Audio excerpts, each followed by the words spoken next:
it can be said in some senses that between 1425 and 1440,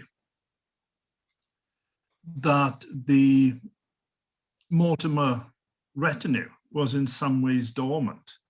Certainly, if you look at the 207 named officials and councillors of Richard, Duke of York in the period prior to 1455, that situation continues when York is displaced from France and takes up his post as Lord Lieutenant of Ireland.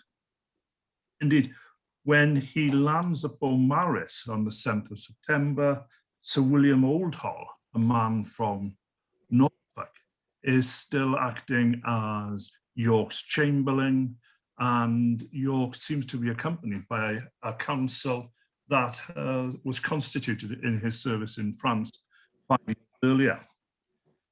However, on the 23rd of September 1450, there is a major change in York's retinue. On the 23rd, Lord Howe in the East Midlands is attacked by York, and there's obviously some personal animus there because Lord Howe had been the Chancellor of the Duchy of Normandy. Contemporary chronicles report that Lord Howe is attacked by the anger of the Western men. First time, York's retinue seems to constitute more of his adherents from the March and from the traditional Mortimer lands than had heretofore occurred. This support from the Western men continues into the following summer, when York mobilized a force of over 2,000 men to break up the siege of the Bishop of Winchester's castle at Taunton.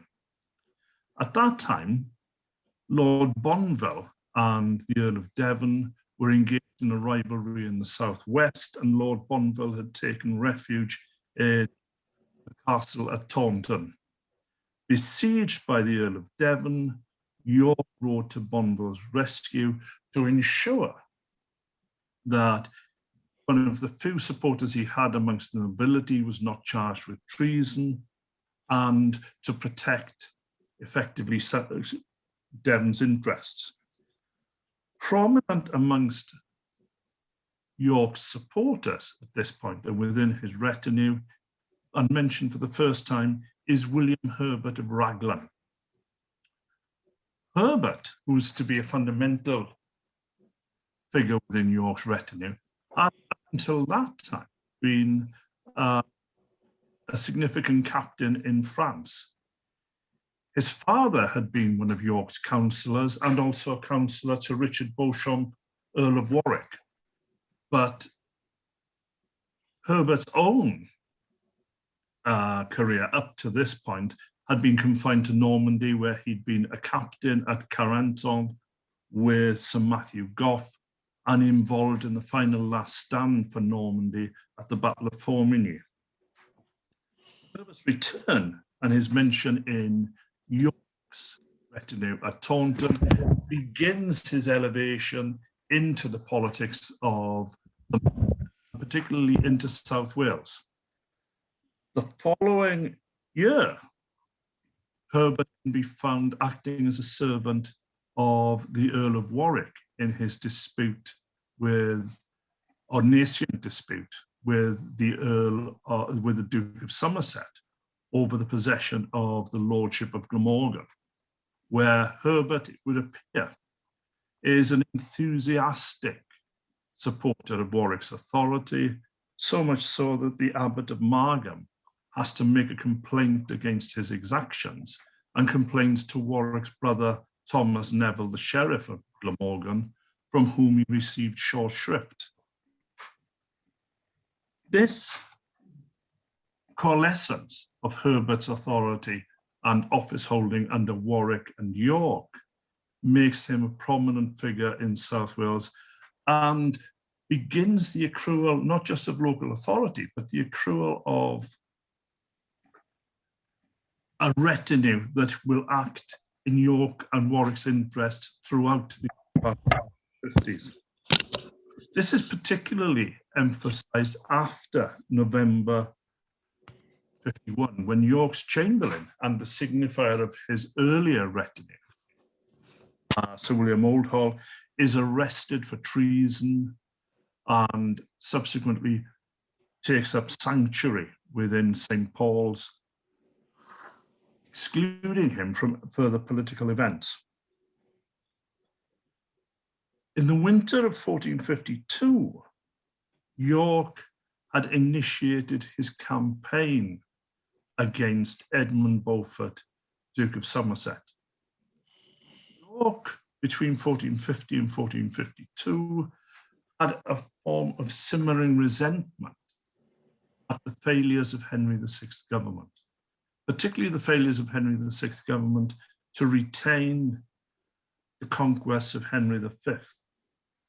York seems to have believed that he had unfairly been dismissed from the Lord Lieutenantship of Normandy in France, and that if he had been present, the problems that overwhelmed English forces in Normandy in 1450 would not have occurred.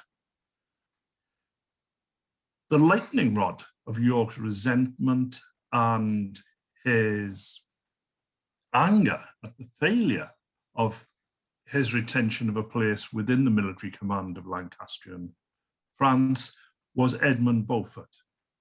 Beaufort himself had essentially forged his career in France, being the captain of Maine and the holder of the southwestern frontier of Normandy, sharing the command in Normandy with Talbot and other long-serving veterans.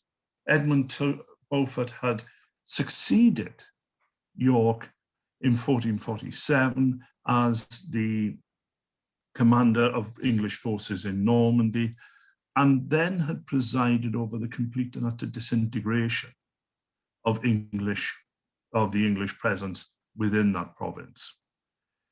York crystallized his opposition to Henry VI and his exclusion from the higher councils of Henry VI's government by focusing on his rivalry with Edmund Beaufort, who he saw as being not just incompetent, but a traitor. And York began to publish, in the early months of 1452, manifestos accusing Beaufort of treachery and of misleading his cousin, the king. These manifestos originated in Shrewsbury, in Ludlow, and in those areas of the March where York's interests predominated.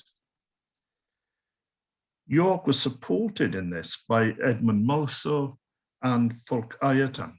Ireton in particular was a Shropshire landowner and a strident supporter of York, and facilitated the first rising of York's men, who would join him in a march across the country to Blackheath, and then from there over to over to Dartford, where York was forced into the presence of Henry VI and his court on the 2nd of March. York, humiliated, found his conditions of surrender ignored, and his rival, Edmund Beaufort, Duke of Somerset, at the right hand of Henry VI and within the royal tent. This action represented the first political eclipse of the Duke of York. It also presented the political eclipse of his retinue. And evidence of this can be found on the 8th of August, 1452, when William Herbert and his brother-in-law, Walter Devereux, sued for pardon. And they sued for pardon for all treasons, misdemeanors, and actions. And significantly, that pardon was asked to backdate to the previous February for their involvement in York's campaign. They were arraigned before the King's Justices at Leicester, where, in effect, they were allowed to skip any form of sentences, because they were both able to produce pardons that had been granted to them from the 7th of April of that year. This, in no sense, curtailed the activities of William Herbert.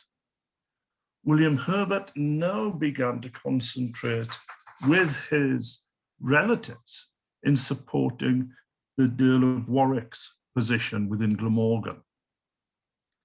The Duke of Somerset's triumph over the Duke of York at Dartford had resulted in York making a play to obtain in his wife's name a share of the Warwick inheritance and the disputed Beauchamp lands. Prominent within the Beauchamp lands was the lordship of Glamorgan and the lordship of Abergavenny. Somerset, not owning much in the way of property himself, his landed estate was limited to some scatterings of land in North Wales from the Low and Glyndŵr's estates and the lordship and castle of Corfe in Dorset, did, however, hold significant offices in Wales, and particularly in South Wales. He was the chief steward of the Duchy of Lancaster estates, so therefore held Monmouth and the three castles. He was also the constable of Carmarthen Castle and the constable of Aberystwyth Castle, plus holding the Lancaster estates of Kidwelly and Iskennin. Marching between these two focuses of Beaufort's offices was the prominent lordship of Glamorgan and that of Abergavenny. The value of these two lands in terms of income for the cash-strapped Duke of Somerset was somewhere in the region of £2,000. And in his wife's name, he now pursued a legal claim to occupy these two lordships. This had resulted in the beginning of a conflict between Warwick and Somerset over Glamorgan, in which Warwick, from the January 1453 onwards, begins at this point to feed men and particularly war horses into Glamorgan and into South Wales.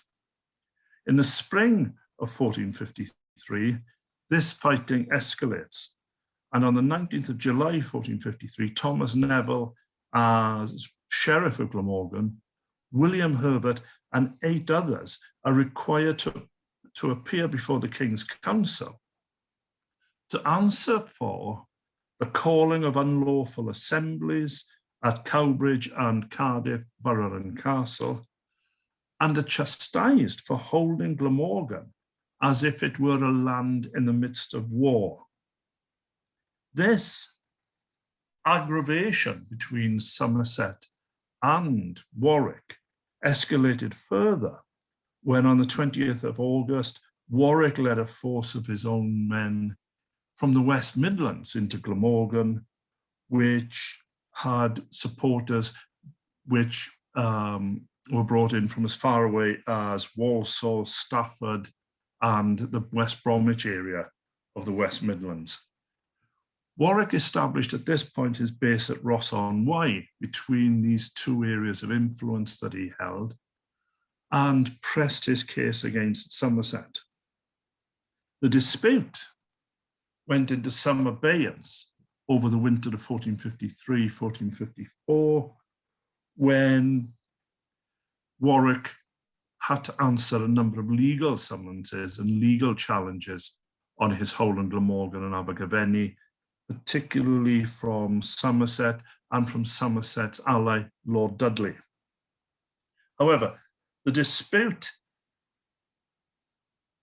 re-energized and broke back into life in the spring and summer of 1454. And in 1454, it drew wider participants into this dispute, as Sean hinted at earlier.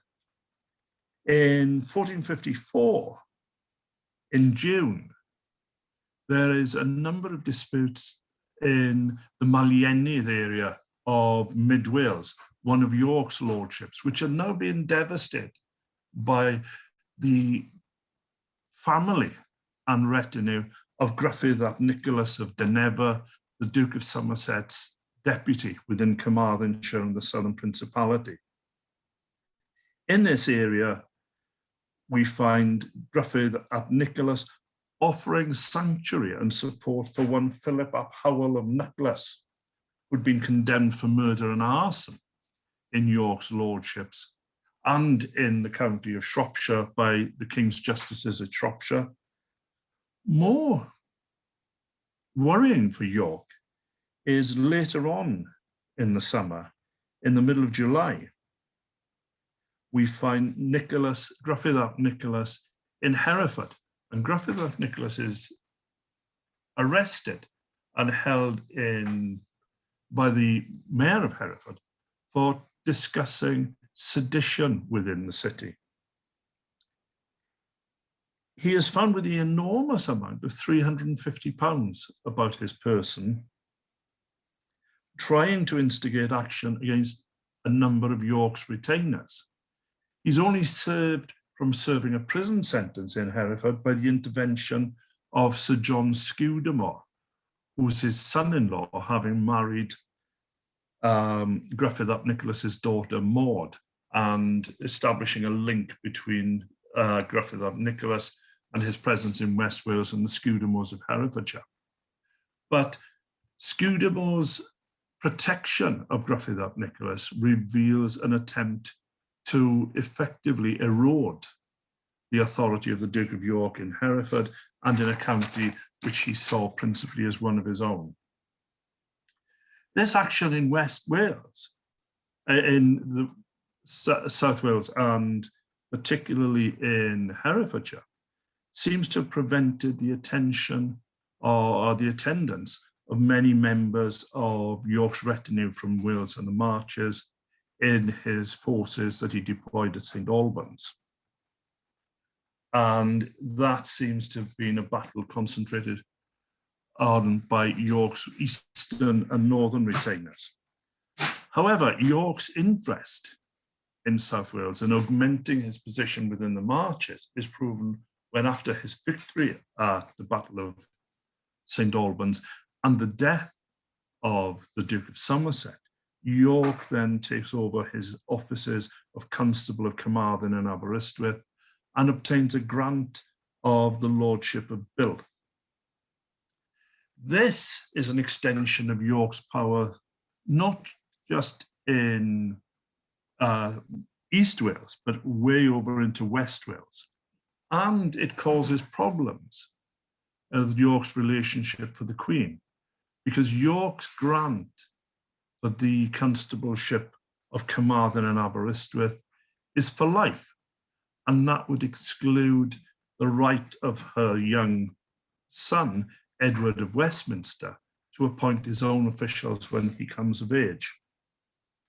As an attempt to curtail York's influence in West Wales, as Sean has already alluded to, Edmund Tudor, Earl of Richmond, is sent to West Wales and takes up residency at Lamphey Palace in Pembrokeshire.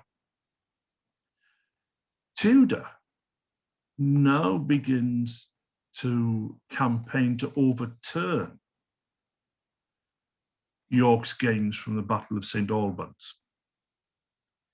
It's a difficult situation because York had obtained a parliamentary grant for the offices of Constable of Carmarthen and Aberystwyth Castle, but they're subsequently granted to Edmund Tudor and primacy within West Wales.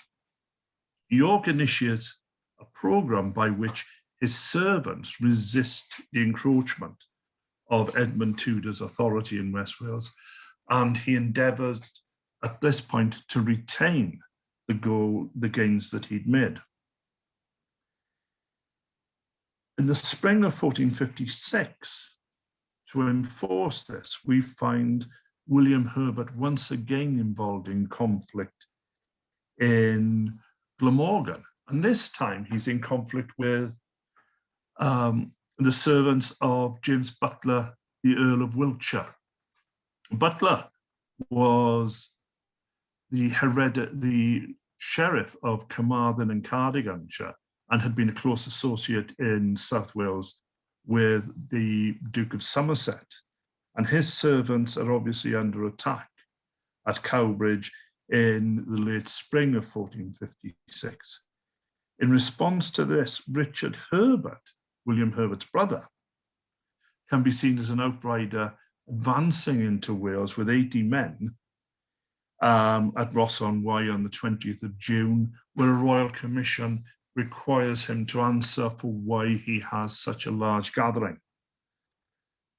The reality of why Richard Herbert has such a large gathering at Ross-on-Wye became apparent in late July, when he was joined by his brother William Herbert, and between them they raised a force of 2,000 men.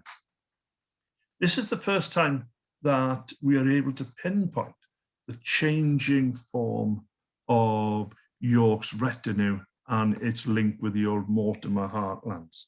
Because with William Herbert of Raglan, there's his brother-in-law Walter Devereux of Webley. They're also joined by William Herbert's illegitimate brother, William Herbert the younger, the elder, and Thomas Herbert the younger. They're joined also by Herbert's half-brothers, Roger Vaughan of Tretower, Thomas Vaughan of Bruadine, William Vaughan of Hergest, and another relative, the wonderfully named William ap Morgan ap Dafydd Gam, all of whom are part of the extended Herbert family, or most of whom share Herbert's lineage to Dafydd Gam and to his daughter Gladys the, or Gladys the Black. They're also joined by James Baskerville of Erdesley, Thomas Mornington of Somerfeld, Henry ap Griffith of Vowchurch, Richard Croft of Croft Castle, John Doone, and a number of men who are specifically referred to as men of war. These are men who have served in Normandy and can be regarded as the professional soldiers within William Herbert and the Duke of York's retinue. Richard Hakluyt, a Mr. Harper, Esquire of Wellington, Philip Vaughan of Hay, John Milewater, the son of York's receiver for his Welsh lordships, and Walter Mitten. All of these men would be subsequently indicted for their future action. In addition, there are a number of artisans and a number of yeomen who were subsequently arraigned for their participation in the adventure. And these men range from Raglan, Usk, Abergavenny, Chepstow, Hergest, Cardiff, Llantwit Major, Bruadine, and a further 8 men, generally speaking, from the county of Herefordshire. This force of 2,000 men, including these men raised from the Devereux and the Herbert connection, are now taken and led by William Herbert to Carmarthen, where, as Sean has already spoken of, they storm the castle, the centre of the Prince of Wales's governance over the Southern Principality, and imprison Edmund Tudor, Earl of Richmond, the King's half-brother and the most senior Earl within England, in his own dungeon in Carmarthen Castle. He remains a prisoner in the dungeon, and William Herbert and Walter Devereux occupy Carmarthen for the next 3 weeks. It is a matter of conjecture as to what happens to Edmund Tudor when he faces this incarceration, whether he receives ill treatment, whether he picks up a disease, or whether he was not physically strong to begin with, is, as I say, a matter of conjecture. What isn't a matter of conjecture is by the 7th of November 1456, William Herbert has died. Edmund Tudor has died. William Herbert and the whole of his retinue now faces the odium of being held responsible for the death of the king's brother. That, as Sean has mentioned, meant that they were arraigned before the king and the king's justices at Coventry on the 7th of June 1457, and Herbert is made to sign a huge bond of £500. Devereux spends the next 18 months imprisoned at Windsor and Wallingford Castle. This is the genesis of the Duke of York's new connection. These will become his most committed supporters at this point. Herbert and Devereux, though, choose discretion as the better part of valour during the latter part of the 1450s. And it can be found that Herbert, in particular, is the subject for an attempt at the transference of his loyalties. There is a process by which Herbert is offered by the Queen the retention of a number of offices and important offices within South Wales, even after York and other members of his retinue appear to be in political eclipse and in the political wilderness. These offers are not made to Devereux and to other members of Devereux's connection, and they, in effect, are excluded from any position of authority within the county structure and county governance of Herefordshire. Certainly, for instance, for the Crofts, there is no offer in any sense of any form of deployment as a justice or within the commissions of the peace within Herefordshire at this point. Herbert and his family are not involved in the campaign that is launched by Warwick, Salisbury, and York that ends at the route of Ludford Bridge. It is part of the observations of Andrew Trollope and others that York, when he arrives at Ludford, in the centre of his dominion, is actually not supported in any real sense by his retinue at that point in 1459, with only Devereux and Croft attending from the western lordships of York's dominions. It's Warwick and the young Edward, Earl of March, who retrieve York's position from Calais in the spring of 1460.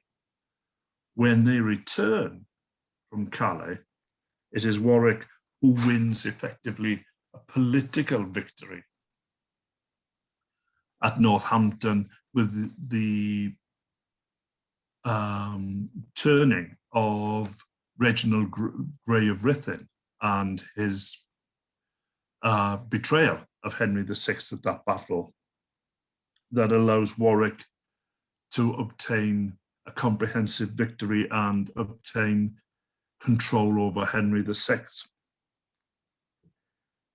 After Warwick and Edward's victory at Northampton, they then wait for York to make an appearance. And York makes an appearance only in the following October. And as Sean said, York now sees himself as a king in waiting, in effect. Landing at Chester, he marches south through his own possessions and draws to him a large number of those adherents that had previously stood to one side, in particular the Herberts and the Vaughans. But York also picks up a much broader element of support. And that's commented on by the Burgundian chronicler Jean de Warine. Warine comments that many Welsh chieftains now rallied to and accompanied the Duke of York on his entry into London, a comment that is repeated by Hall some 80 years later, who makes the point that the people of the marches of Wales favoured ye lineage of the Lord of York for his descent from the Mortimer. This core Mortimer allegiance was put to the test with the resurgence of loyalty to Henry VI after the Act of Accord was passed by Parliament, and the Duke of York had to face the invasion of Margaret of Anjou's forces from the north. The Lancastrians in 1460 had completely rejected the parliamentary resolution of the dynastic dispute between Lancaster and York. And Margaret had called to her aid a whole range of northern lords: the Earl of Westmoreland's son, Lord Neville, the Earl of Northumberland, Lords Clifford, Greystoke, and others, who were also joined by the southern magnates of the Duke of Exeter and the Duke of Somerset. Making her base at Hull, she was in a position to communicate with James Butler, Earl of Wiltshire, often portrayed as a coward, and as, in some senses, the flashman character of the Wars of the Roses. James Butler, Earl of Wiltshire, had spent the winter of 1460-1461 at Utrecht in the Netherlands. However, there he had a fleet of 5 carracks of Genoa, which he'd stocked with mercenaries from Burgundy and with his own resources from his Liberty of Ormond in Ireland, and from there landed in West Wales in support of Jasper Tudor.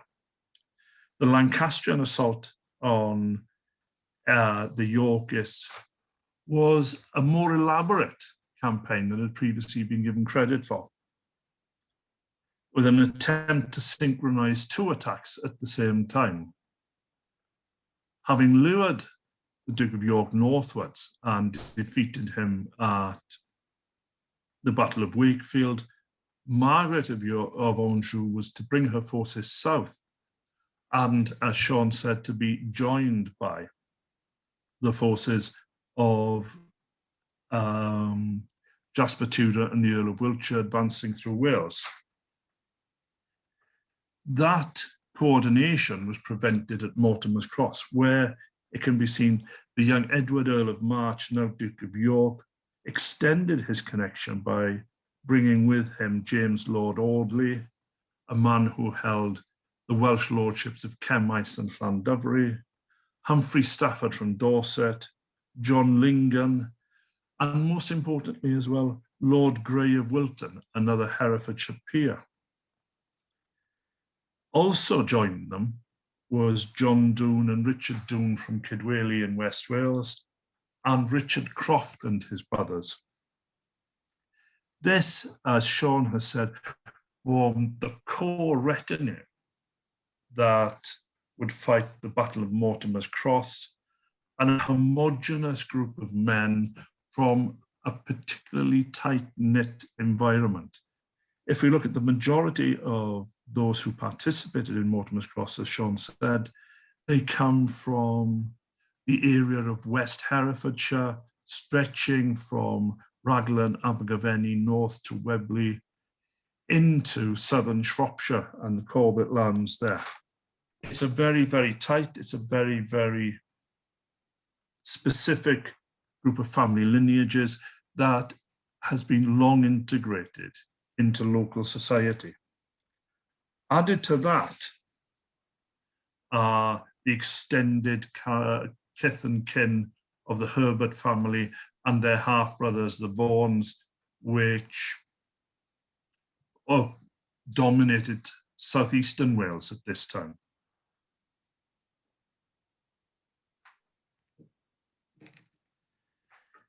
There's an element of personal animosity which continues into the battle as well, with the fact that Sir John Herbert and Thomas Fitzharry and others are a specific, amongst the most important members of the Herefordshire gentry that stand apart from the Mortimer connection and stand apart from subsequent Yorkist connections. The victory that Edward had at Mortimer's Cross is perhaps the most significant of his career. Without the victory, as Sean's alluded to, at Mortimer's Cross, there would have been no Towton, and it's very, very unlikely that there would have been anything that would have become recognisable as a Yorkist dynasty. It allows Edward to take his forces northwards and then to ultimately secure his right to the throne at Towton. What is perhaps more significant after the Battle of Towton is that Mortimer connection, which Edward has led in these two campaigns, now embarks on the suppression of Lancastrian and Tudor influence in West Wales. On the 30th of September 1461, William Herbert, deploying a fleet from Bristol and his own forces, captures the castle of Pembroke. Pembroke had been arrayed for a siege and was full of the gear, as it is said, the gear and supplies of war. But it is surrendered in barely 10 days by Sir John Scudamore. As a residue from Mortimer's Cross and local rivalries, Sir John Scudamore surrenders Pembroke Castle on the personal understanding that he would be allowed to retain not just his life, but also his estates. This is signed and sealed by Sir William Herbert and agreed to. However, when it's placed before Edward IV, Edward reneges on it and specifically dismisses any agreement between Scudamore and William Herbert, and insists that Scudamore faces full attainder for his participation in rebellion against what he now sees himself as the legitimate sovereign. Further to this, there is a further campaign in May of 1462 by William Herbert's associates, and particularly by his brother Richard Herbert and the Vaughans, which eradicate the influence of Gruffydd ap Nicholas's family in Carmarthenshire and West Wales and destroy their stronghold at Carreg Cennen Castle. This action demonstrates a continual campaigning position by the retinue of Edward IV and those members who had fought not just at Mortimer's Cross and at Towton, but now secure the complete supremacy of Edward within South West and South Wales in general. That extension is also taken into North Wales in 1462, when these men are deployed once more, and indentures exist for the majority of them, fighting against the Duke of Exeter and Jasper Tudor, who, failing to hold on to Denbigh, and now forced to retreat initially to Ireland and then to exile in Scotland, being the last time that Jasper will set foot in Wales until 1471. The success of Edward from 1464 onwards as King of England, and his ability now to suitably reward his followers can be gauged, and the importance of those followers can be gauged by the fact that Sir William Herbert obtains an enormous grant of land. He obtains 20-year leases on the county and the lordship of Pembroke, lordship of Haverfordwest. He has created for him a lordship at Raglan and Crickhowell.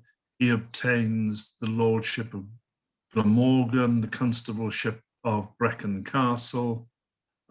He also obtains the lordship of Caerleon and the lordship of Chepstow from the Duke of Norfolk. In addition to these, his brother receives all of the Scudamore lands in Herefordshire and parts of Worcestershire. The Vaughans receive estates in Surrey, Sussex, and Kent. The Doones are rewarded with estates in Northamptonshire and Bedfordshire. Walter Devereux becomes the Constable of Aberystwyth Castle for life and receives important offices within the Principality of South Wales. It is this core of men who now sustain Edward's power within the southwestern part of the country. Interestingly, the family that don't succeed in obtaining much in the way of reward from Edward IV are those that were previously held to have been his guardians and where he was brought up. The Croft family of Croft Castle in Hereford, often associated with Edward, seem to be a family that is largely ignored in Edward's reward. Richard Croft obtains a measly annuity of only £10 from the city of Hereford, from the city of Shrewsbury, and his brother is merely appointed to be the lifetime parker of the Royal Park at Woodstock as the only rewards they actually obtain, presumably because Edward still had a resentment against the Crofts and their odious and disreputable treatment of him and his brother Edmund, Earl of Rutland, in the 1450s. The success of Herbert and those who are high within Edward's favour brings him inevitably into conflict with Warwick as Edward and Warwick begin to draw further and further apart in the later 1460s. Warwick's animus is particularly centred on Herbert's influence, along with that of William Hastings over Edward IV, and a sense of grievance that Herbert has risen to be a challenger for Edward's influence and a man who used to be Warwick's servant. But also Warwick recognises that it is Herbert and his men who provide the ability for the king to sustain his rule and his independence. And indeed, this is true. When Warwick raises rebellion in the north with Robert of Redesdale, it is Herbert who answers Edward's call to suppress that rebellion. And Herbert who leads 2,000 to 2,500 men to Edgecote in Northamptonshire, which results in a battle between the two principal supporters of Edward IV. The two main retinues that had won for Edward IV the crown in the first place, and had a bloody battle at Northamptonshire.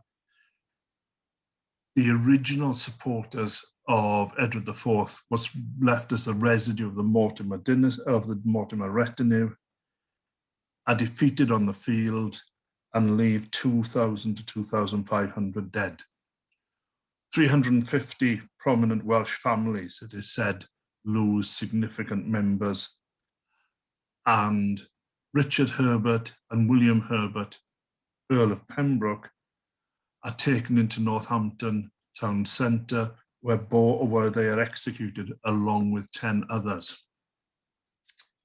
Effectively, it ends the participation of what could be seen as the Mortimer Retinue in the politics of England for the next 3 to 4 years. There are certainly very, very few participants in the battle from the West Midlands and from the Mortimer lordships of East Wales in the battles of Tewkesbury or at Barnet. And perhaps it's significant that when Sir Thomas Vaughan is captured by Jasper Tudor in Chepstow, he's captured with very, very little support by the locality rising up to defend him. And just to finish, as a codicil, perhaps we can see the end of what would be seen to be the traditional Mortimer retinue in a commission issued on the 26th of February 1474, when Earl Rivers, accompanied by Lord Ferrers, Sir John Barr, Sir James Baskervilles, Sir John Devereux, John Harley, Richard Corbett, Richard Croft, and Richard Delabere, are arrayed the King's lieges of the county of Hereford against William Herbert Clark, John Herbert Bastard, Thomas Herbert Bastard, Roger ap Vaughan, who have refused to appear for rebellion against the King's council. The significance of this commission is that from this point onwards, what could be seen to be previously as the Mortimer retinue now becomes the retinue under the control of Earl Rivers, of Edward, Prince of Wales, and transfers its loyalties now almost entirely to the Crown. Thank you very much.